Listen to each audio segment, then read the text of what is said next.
Hey everyone, my name is Charlie and today I have a goals check-in. Back in January I set myself some reading goals and every quarter I have come back and discussed how I'm getting on with them. So some of them have gone well, some of them haven't happened, and some of them have been wiped from the slate entirely. Let's just get straight into things with my first goal, which was to read all of the books from my shelves. This has been my main goal this year. This has been something that you have heard me talk about often. It has seen me unhaul books, DNF books more regularly, all in an effort that by the end of 2024 I have no unread books on my shelves.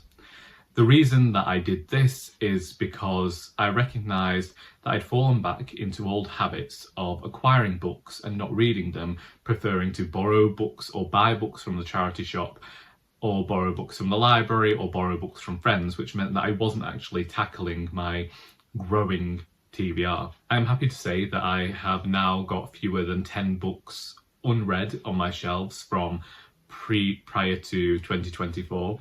As I say, this has been due to doing many unhauls and recognising what I have liked and not giving time to books that I'm not enjoying.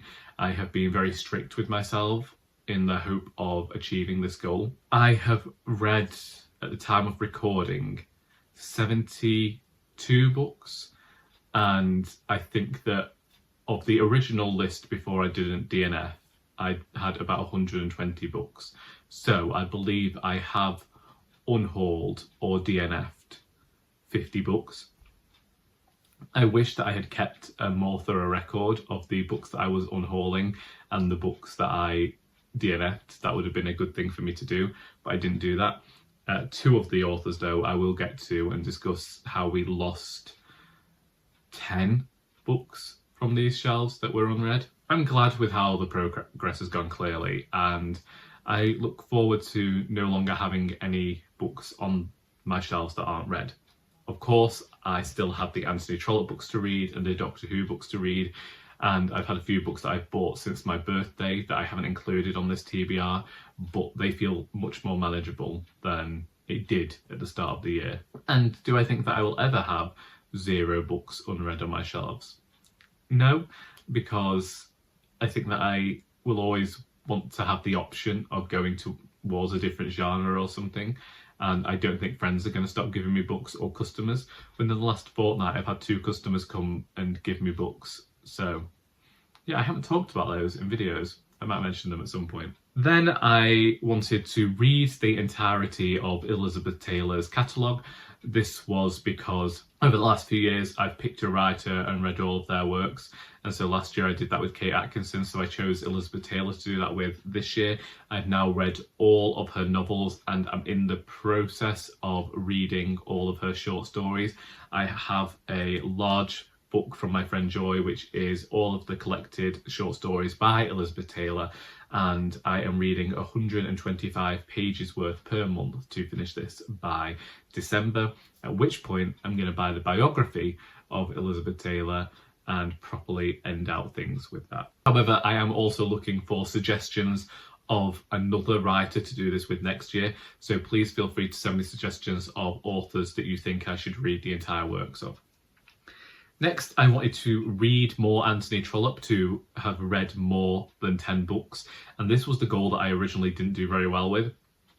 I read, was it Brown, Taylor and Robinson? It's the book about the haberdashers anyway, and that was the one that I read in March, and then I fell behind immediately. So I'm currently reading The Vicar of Bullhampton, which I meant to finish in August.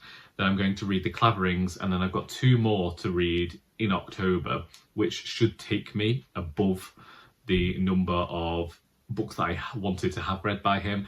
That will mean I've read 11 then. I don't know that I'll try and read 10 next year.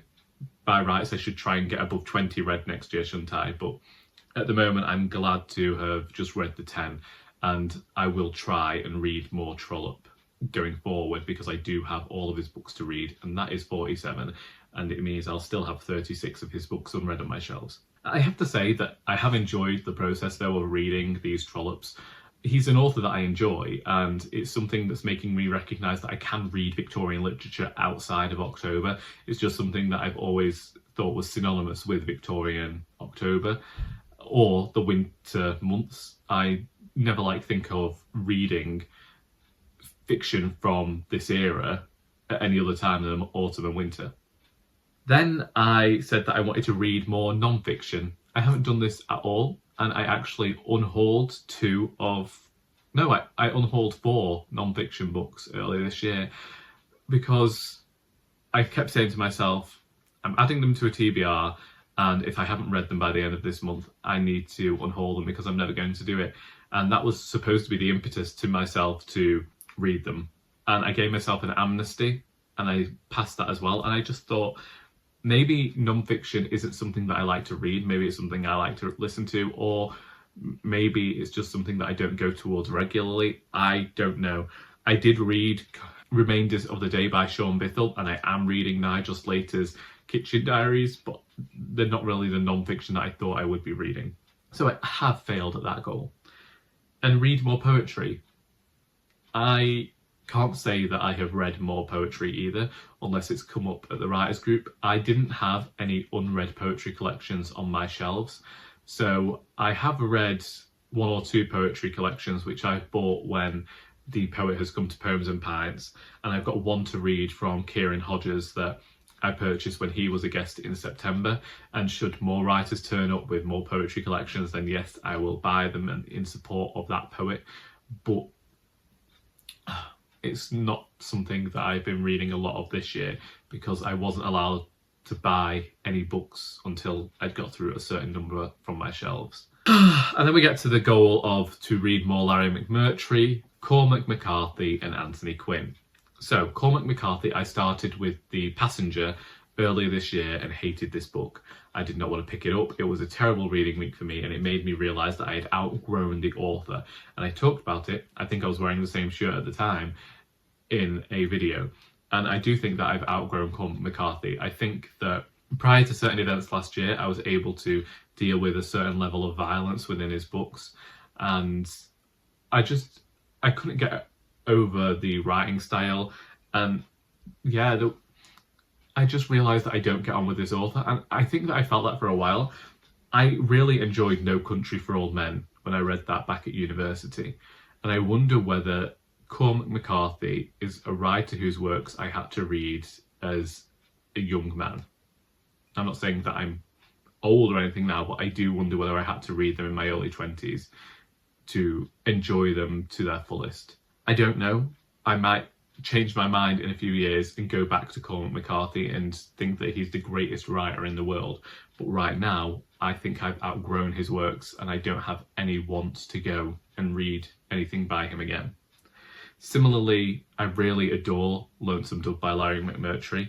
I'm kind of regretting that I gave this book away when I unhauled all the others. And Streets of Laredo is something that I've taken a lot of time trying to get through. I feel like Streets of Laredo is a terrible book.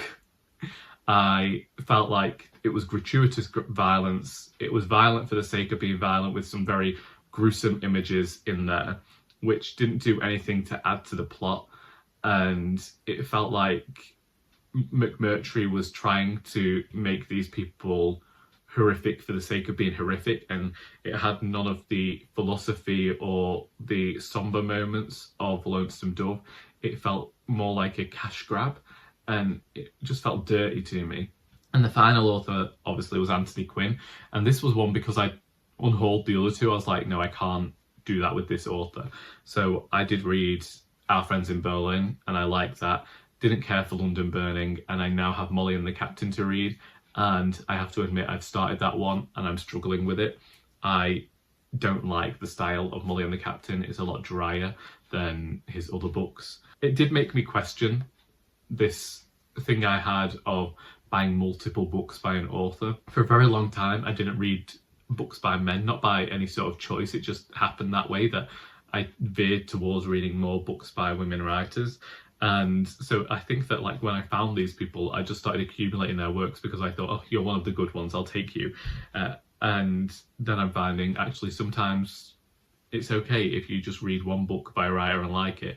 You can try their other works, and if you don't care for them, that's fine too. I saw this with Benjamin Myers. Now, I haven't read anything by Benjamin Myers, but I'm just going to use him as an example for the moment. When I went to Holmes Chapel Library, and their book group had all read The Offing and really enjoyed it. And a lot of people have read The Offing and think it's a brilliant piece of fiction, and I will read it one day. I want to read his new book, Rare Singles, as well. But they then went to read his first book, which I believe is called The Gallows Pole, which is a completely different genre, completely different style, and they were shocked. They were a bit appalled by it because they'd wanted something parochial, quaint and nice, and that's not what that book is at all. It's the complete converse to that, and it was something upsetting for them. But that hasn't diminished their love for The Offing. Then I said that I wanted to dedicate more time to reading, and I wanted to do this thing where I wrote for an hour and then read for 15 minutes to try and get the book finished. Now, I did get Mistakes, Me and Murder finished, we know that, but I didn't read anymore. However, something that has happened is that I have started reading every day. I didn't read every day at the start of the year. Sometimes I'd come back from work and I'd be too tired and it just wouldn't happen. Now I've recognised that even if I only read for 10 minutes, that's okay, as long as I am getting some reading done in the day and there is progress being made on whatever I'm reading. So I am dedicating more time to reading. Earlier this year, every time I picked my phone up, I was opening the Kindle app instead of opening Instagram and reading something on there, but that did not last very long at all. So that is something that I might try again in future. I just find it very difficult to read off a device. I don't know what it is, but reading on an e-reader or reading on my phone, I just neglect everything that's on there. It doesn't feel real to me in some way. I think I need the physical reminder of a book. I don't understand it. And also, I think for me that it is very much a visual thing. So when I'm reading and I can see how far I've got left in a book, I almost anticipate the highs and lows of what's going to happen plot-wise, and I'll see that we're towards the end of the book and I'll think, okay, so we're going to hit a climactic point first and then we'll hit the denouement and then it'll be over. But I don't get that with the Kindle because I don't have that visual reminder that it's going to be coming, and so it almost feels like endings and things like that just come out of nowhere. And so, yeah, I think I just prefer a physical book. And so that's one of the reasons I haven't been doing the whole app thing. And then I said I wanted to listen to more audiobooks. And I have done that recently, but it's been more of a thing that I've done in conjunction with physically reading a book, just to get through the book a bit faster because I have so many other things going on. And so with The Shadow Rising last month, I thoroughly adored that book, but I also really enjoy Rosamund Pike's narration of the Robert Jordan books. And because I just wanted to be so invested in this world and I didn't want to do anything else but read this book, I did go to listening to the audiobook, and I am doing that to get through The Vicar of Bullhampton at the moment. I haven't listened to as many audiobooks as I wished. At the start of the year, I also ended up pausing my membership to Audible. It restarted itself again, and I don't know whether I can pause it again. I don't know about these things, but I used to listen to audiobooks on my way to work and whilst I was in work. Well, not in work, but whilst I was waiting for people to arrive. And I haven't done that for a while. Maybe I will, but right now I haven't fulfilled that goal. Maybe I should.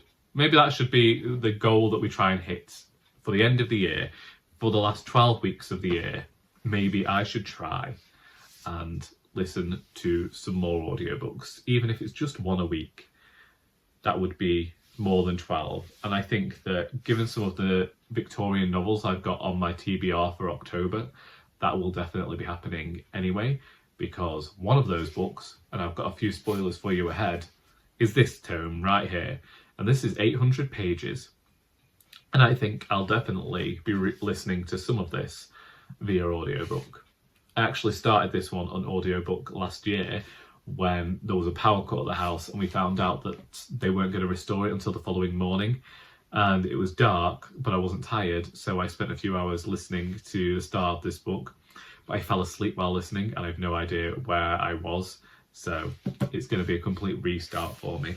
Those are my goals. That was the goals check-in. How are you getting on with your reading goals this year, or just your goals in general if you make them? Feel free to let me know in the comments. And if you have got an author whose works you think I would like and I should try and read next year, then feel free to recommend them as well. I hope that you've enjoyed this video, because until next time, that is all.